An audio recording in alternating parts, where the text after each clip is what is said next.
Hello and welcome to video number 4. We're going to talk about your product and your service. So now that you understand your objective, it's time to bring things into the light and understand your buyer and how it relates to the product in a much better way. So it's quite obvious that you should know what you're selling. But I want you to complete an exercise and I'll give you some examples to follow along. So what I want you to do right now is to take out a pen and paper and start writing things down. If you don't like pen and paper, you can also pull out your iPhone or your smartphone as well. Now, ideally, it'd be better if you sit down with a prospect and do this.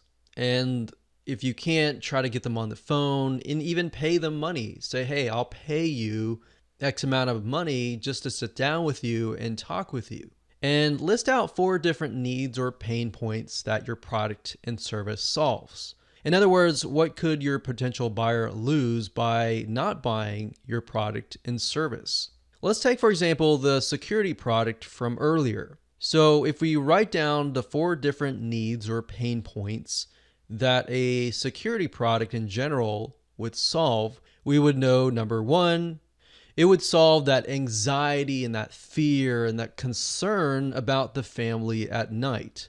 Concern about pets when they're away. Concern about family when they are on a trip or anyone that's away. Concerned about the house when they are away. So those are just 4 of the pain points that everybody most likely feels. Now, some people won't have pets. Some people won't have children. So that's why we try to cover as much as possible. Now, bear in mind that these 4 are merely scratching the surface. I could go on and list 10 or even 20 if we wanted to. And I advise you, if you can list more, then great. But the goal of this exercise is to merely get your brain jogging so that we're going to keep it with a lower number. But if you can do more, great, do more.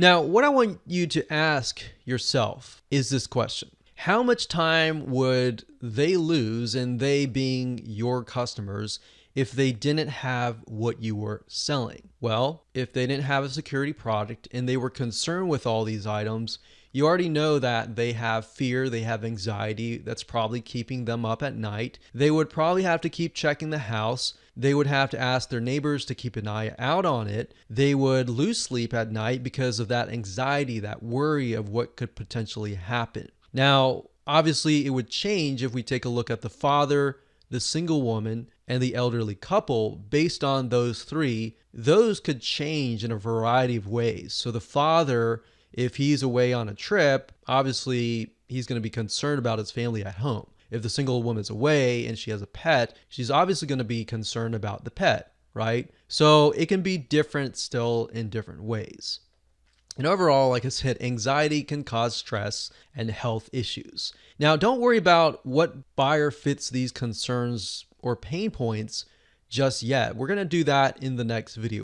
What I'm trying to do here is merely get your brain jogging so that you can start thinking about these pain points and these loss of time and loss of something. So with that said, if you have not jotted down the pain points and the concerns, plus the time lost that your buyers would face without getting your product and service, go ahead and do that right now. Feel free to pause this video and then unpause it when you are done.